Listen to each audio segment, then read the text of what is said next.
सास का श्राद्ध। नंदिनी और दिलीप की शादी के कुछ हफ्तों बाद ही सास की मृत्यु हो जाती है, जिस वजह से ससुराल में आई नई बहू एकदम अपने ऊपर इतनी जिम्मेदारी देखकर घबरा जाती है।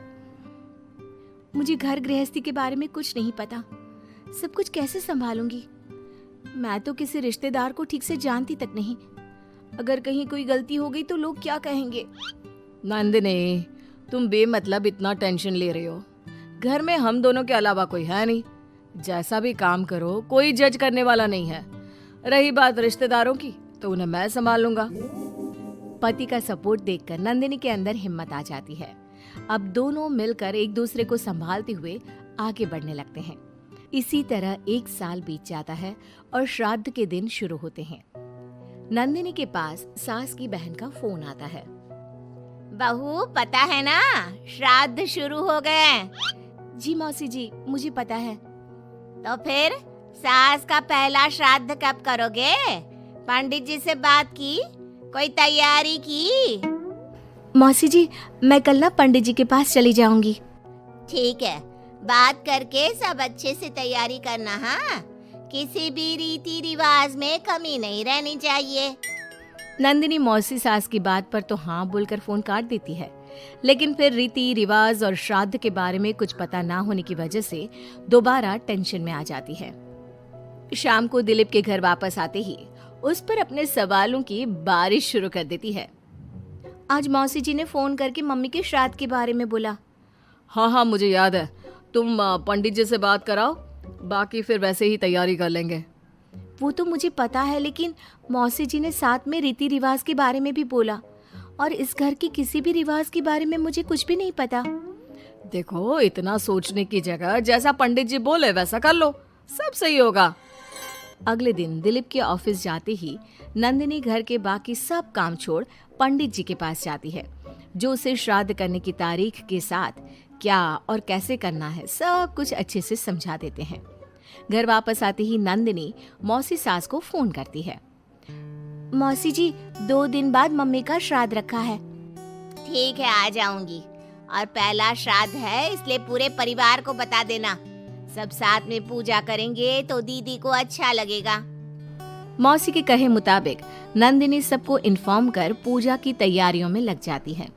2 दिन बाद पूरा परिवार उनके घर इकट्ठा होता है और देखते ही देखते सबके बीच गृह युद्ध शुरू हो जाता है, जिससे नंदिनी और दिलीप की परेशानी कम होने की जगह बढ़ जाती है। तुमने तो बोला था कि परिवार इकट्ठा होगा, सबके साथ काम कैसे निपट जाएगा पता भी नहीं चलेगा। यहाँ तो मुझे ऐसा कुछ होता नहीं दिख रहा। हाँ, क्योंकि हमें ज्यादा कुछ पता नहीं है और परिवार तो यहाँ आ चुका है, इसलिए जो भी है अब इनके वापस जाने तक तो हमें सहना ही पड़ेगा। रही बात काम की तो मैं हूं ना। तुम ना बस परिवार संभाल लो, काम मैं देख लेती हूँ। दिलीप परिवार वालों की गुत्थम गुत्थी और मामला संभालते हुए सबको शांत करता है, जिसके बाद सब पूजा करने बैठते हैं। बोलो भला, श्राद्ध वाले दिन इंसान की पसंद का खाना बनता है और भाभी को खीर जान से ज्यादा पसंद थी, पर बहू तुमने तो वो बनाई ही नहीं। वो एक्चुअली मुझे खीर बनानी नहीं आती, कुछ खराब हो जाता तो बहुत नुकसान होता, इसलिए नहीं बनाई, लेकिन बाजार से मंगवाई है, कुछ देर में आ जाएगी। ऐसी तो आजकल की लड़कियां हैं जिन्हें सास की खुशी से ज्यादा नुकसान की चिंता है, जो खीर तक बाजार से मंगवाती है। मौसी जी, मम्मी की खुशी को याद रखते हुए नंदिनी ने खीर का ऑर्डर उनकी पसंदीदा मिठाई की दुकान पर दिया है। अरे बनाएगी नहीं तो सीखेगी कैसे? माफ करना मौसी जी, लेकिन आज पूरे परिवार का खाना बना है और ऐसे में प्रैक्टिस के चलते मैं इतने सारे लोगों के लिए खीर बनाती और अगर जरा भी गड़बड़ हो जाती तो बहुत खाने का नुकसान होता ना, जो अच्छा नहीं होता। नंदिनी की बात को इग्नोर करते हुए मौसी चुप हो जाती है, जिसके बाद सब पूजा करते हैं और कुछ देर बाद खाना खाने बैठते हैं, लेकिन उन्हें वहां भी शांति नहीं रहती। वो कभी खाने में कमी निकालना तो कभी किसी चीज की फरमाइश करना शुरू कर देते हैं। आखिर ये लोग माँ के श्राद्ध की पूजा के लिए आए हैं या बस ये गलत है, ये वैसा क्यों है, ये ऐसा क्यों नहीं, ये चाहिए, वो अच्छा नहीं, ये सब बोलने के लिए? मुझे तो समझ में नहीं आ रहा, यहाँ श्राद्ध की पूजा हो रही है या इनकी पार्टी। जिस हिसाब से कमियां निकाल कर भी उंगलियां चाट चाट कर खा रहे हैं ना, इनकी तो पार्टी ही लग रही है। बस भगवान करे अब और कोई ड्रामा ना हो। दोनों पति पत्नी इसी उम्मीद के साथ मेहमानों को खाना परोसते रहते हैं। कुछ देर बाद ही मौसी सास का चिल्लाना शुरू हो जाता है। हे भगवान, सब इधर आओ, ये देखो, दीदी की तस्वीर के आगे रखी पूजा की पूड़ी पर चींटियां घूम रही हैं। बहू, तूने दीदी की मनपसंद खीर पूजा में नहीं रखी ना, इसीलिए नाराज हो गई हमारी दीदी।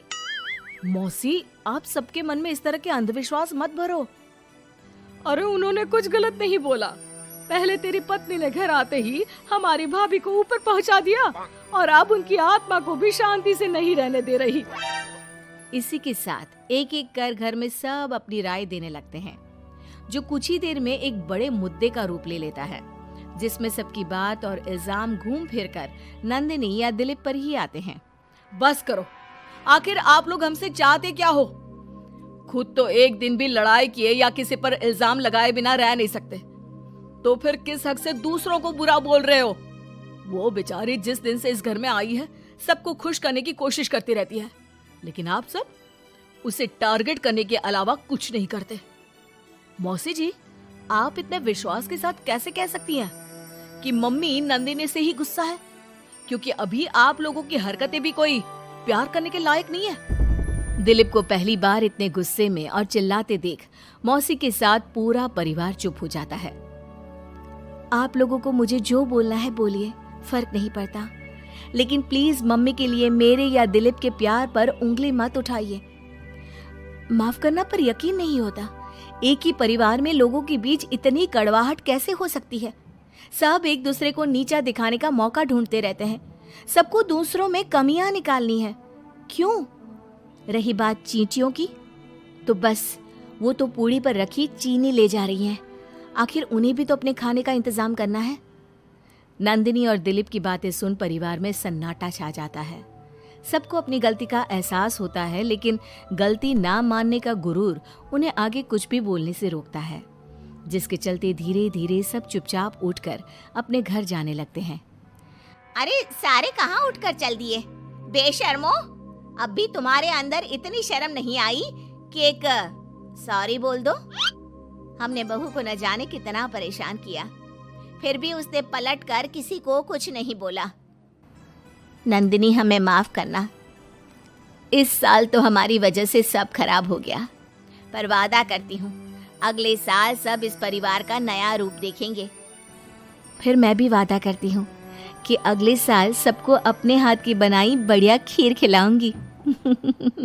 दोस्तों, हमें उम्मीद है कि आपको हमारी ये कहानी पसंद आई होगी। कृपया हमारे चैनल को सब्सक्राइब करें और सभी अपडेट्स के लिए बेल आइकन जरूर दबाएं। और हाँ, वीडियो लाइक और शेयर करना मत भूलिएगा। Bye bye.